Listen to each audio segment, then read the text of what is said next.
Hey everyone, and welcome to Tactical Inc., your portal to the captivating realm of all things Lorcana. I'm Alex. And I'm Bradley. Today we're continuing to discuss the top cards of Into the Inklands. And today we are going over the top 10 Ruby cards of Into the Inklands. Some things to note. We're recording this kinda early after the release of Into the Inklands, so our minds could change as time goes on, but for now, this is our opinion on the top 10 Ruby cards. Also, if you feel like there should have been another card on this list, let us know on the comments below. Let's get started. Coming in at number 10 is the Jolly Roger Hook Ship. The Jolly Roger is a Ruby location that costs 1 ink and is uninkable. It has a move cost of 2 and a willpower of 5. And it has 2 effects. The first is called Look Alive, You Swabs. It says characters gain rush while here. And the second effect is called All Hands on Deck. It says your pirate characters may move here for free.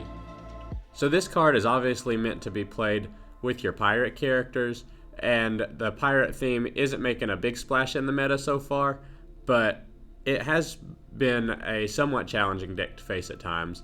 One of the things that makes this card so powerful is that once it's in play, your opponent can play some cheap, decent strength pirates like Captain Hook, Forceful Duelist, or Mr. Smee, Bumbling Mate, that can come right in and have rush for a very cheap cost. So you don't see any characters that are a 1 ink, 3 strength character with rush in the whole game.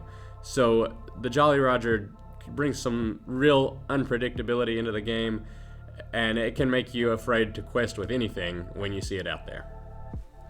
And one thing I've noticed playing this card is that since it doesn't add lore like most locations, opponents really don't see it as much as a threat and won't try to remove it. And this could work greatly to your advantage as you play your pirates like Captain Hook, Master Swordsman, having him come into play, immediately move into the Jolly Roger and gain rush, then wiping out a few characters of your opponents. Yeah, Captain Hook Master Swordsman is another great example because he's kind of like a cheaper Scar Vicious cheater with the Jolly Roger, because now he'll have rush in addition to his own ability. Moving on to number 9, we have Simba Scrappy Cub. Simba is a Ruby character that costs 2 and is uninkable.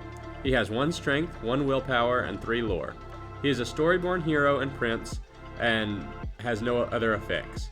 However, having 3 lore on a 2 ink character, similar to Pinocchio Star Attraction, is always going to be great. You can see how good that worked out for Pinocchio in Rise of the Floodborn. And while Simba may not be doing a whole lot in the game so far, I think in the future there will be some sort of strong Ruby aggro deck that will have him as a key player. And this is one of those cards I feel like is kind of off color. And the reason I say that is because Ruby doesn't have many ways to protect its characters, and it needs a second color to rely on heavily to protect it. Something like Amber or Steel can use protection like Kita Royal Warrior or Simba Protective Cub that can help this Simba stay alive. Or even Amethyst that uses Bounce with Madame Mim, Fox, or Arthur Wizard's Apprentice to return it to your hand. There's just not many Ruby options to help keep it alive. And most Ruby decks that you see so far play the control game, they try to go to the late game, and you're not looking at these low ink characters. However, maybe that'll change in the future. Moving on to number 8, we have Ariel, Adventurous Collector. Ariel is a Ruby character that costs 3 and is inkable. She has 2 strength and 3 willpower with 1 lore. She is a Dreamborn, hero, and princess with evasive. Her effect is called Inspiring Voice, and it says, whenever you play a song, chosen character of your choice gains evasive until the start of your next turn. So this card can go many different routes, giving your characters evasive. Whether you want to protect your low-level characters that are questing, like Maleficent biding her time, or protecting your challenging characters such as Madame Mim Fox, or even your characters with activated effects, such as Elsa Snow Queen. Ariel has opportunities to give multiple characters of yours evasive in a turn. There's another card we'll talk about here later that I believe does the job more consistently, but I'm sure there'll be ways to abuse this effect, especially as more songs release. It's nice to see that maybe it could develop later on, and this is definitely a card to keep an eye on. Coming in at number 7 is Stitch, Little Rocket. Stitch is a Ruby character that costs 2 and is uninkable. He has 3 strength and 1 willpower, with 1 lore.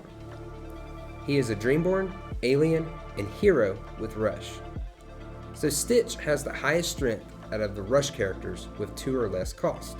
And this can be a pay 2 ink, deal 3 damage to a character, and in some situations be a cheaper version of Smash.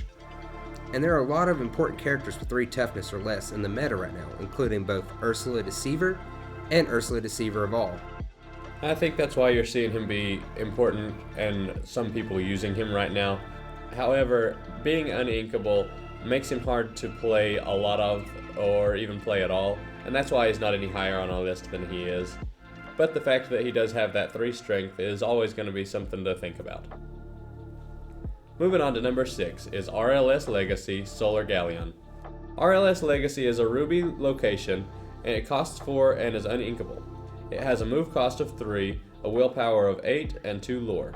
It has 2 effects, the first being, this is our ship. It says characters gain evasive while here. The second effect is called Heave Together Now. It says if you have a character here, you pay 2 less ink to move your characters here. So to me, in a way, this card is somewhat comparable to McDuck Manor because of the willpower, where McDuck Manor has 9 willpower and this one has 8. Obviously, this has a higher move cost, and it gives you more of a reward by giving your characters evasive. And the other big difference is that it is uninkable. I think it being uninkable makes it not quite as good of a location as some others, but that 8 willpower and 2 lore is still very strong and can end up gaining you a lot of lore throughout the game. By just glancing at the card, you maybe think it's too expensive at 4 ink, and it costs too much to move a character there at 3 ink. However, this card can really shine with cards like Jim Hawkins' Space Traveler. If we see some more cards to either get locations out easier like Jim Hawkins, or be able to move to locations easier like Voyage, I believe we'll see this card played a lot more often. Moving on to number 5, we have Hydra, Deadly Serpent. Hydra is a Ruby character that costs 6 and is uninkable. It has 6 strength and 5 willpower with 2 lore. It is a storyboard with the effect called Watch the Teeth. It says, whenever this character is dealt damage, deal that much damage to an opposing character. So Hydra can be annoying against decks without hard removal like Hades Infernal Schemer or Dragonfire.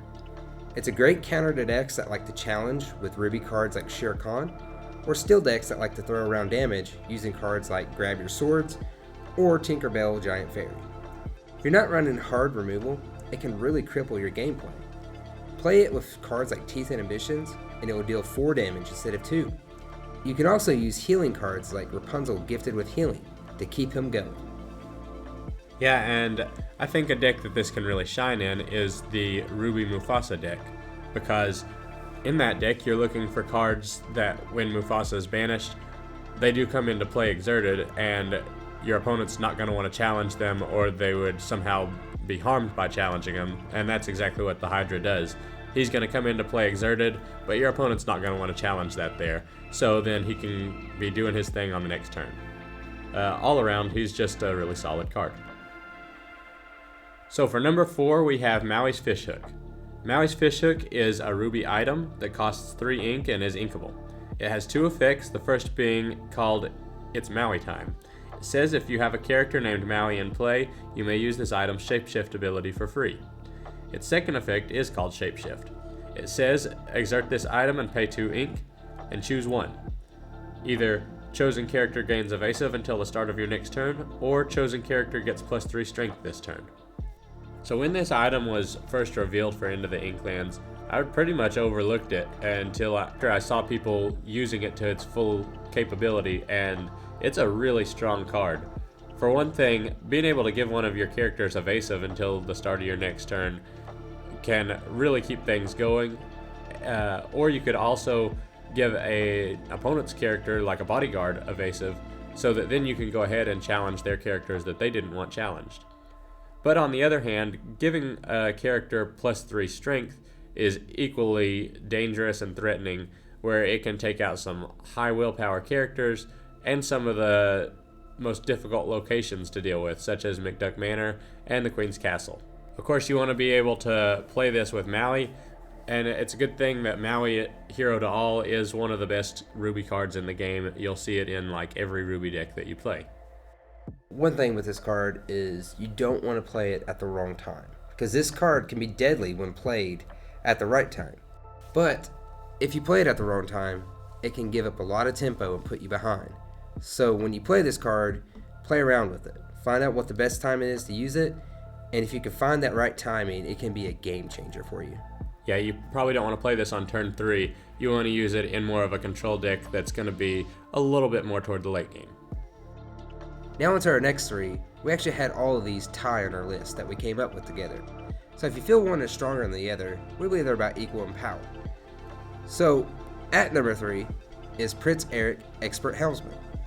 Prince Eric is a Ruby character that costs 4 and is uninkable. He has 2 strength and 2 willpower with 2 lore.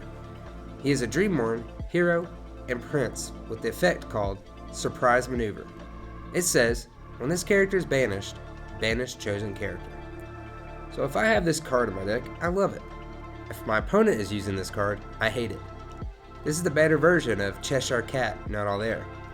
Instead of your opponent getting to banish whatever character they control that they want while challenging Cheshire Cat, with Prince Eric, you get to choose what to banish.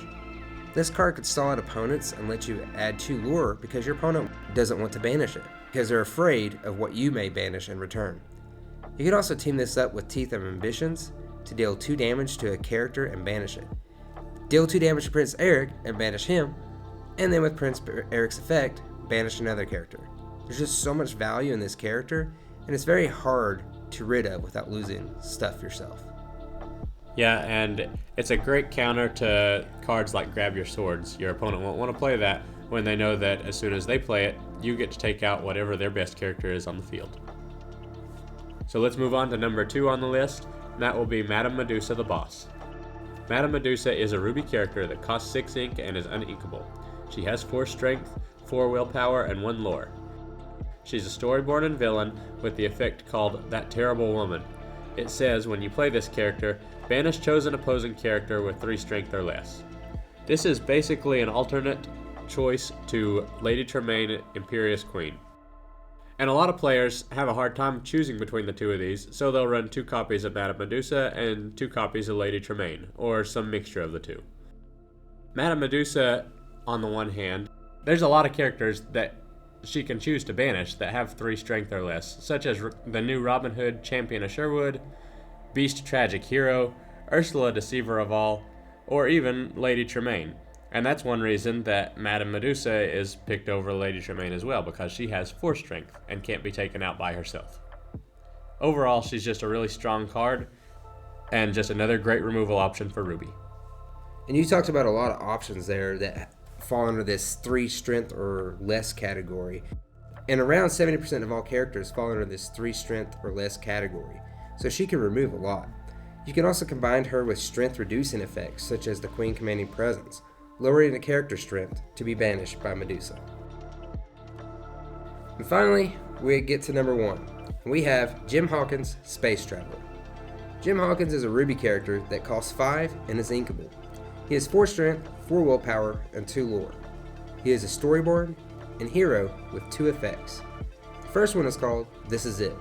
It says, when you play this character, you may play a location with a cost of 4 or less for free. His second effect is called Take the Helm. It says, whenever you play a location, this character may move there for free. So, this is a card that's going to continue to get better and better the more locations that enter the game. Playing cards for free is amazing, and Jim Hawkins can save you tons of ink. For example, you pay 5 ink to play Jim Hawkins. Then you get to play a location that costs 4 or less for free, saving you 4 ink. So let's say it's RLS Legacy. Then Jim Hawkins' second effect activates, sending him to RLS for free, saving you 3 more ink. That's a total of 7 ink you saved for free. And there's not really that many cards that allow you to save that much ink, especially on the first turn it's played. He can bring so much value to the table. Yeah, the amount of value that he adds, and that's why he definitely comes in at number 1 for our list. There is no other character or card in the game that can save you as much ink as he can in just one simple play. Well, that's all for today. What cards do you think we missed? Tell us in the comments below. And be sure to follow us on social media to keep up to date on the latest Tactical Ink news. Also, be sure to like, subscribe, and turn on notifications so you can tune in every Friday for a new episode of Tactical Ink. See you next week.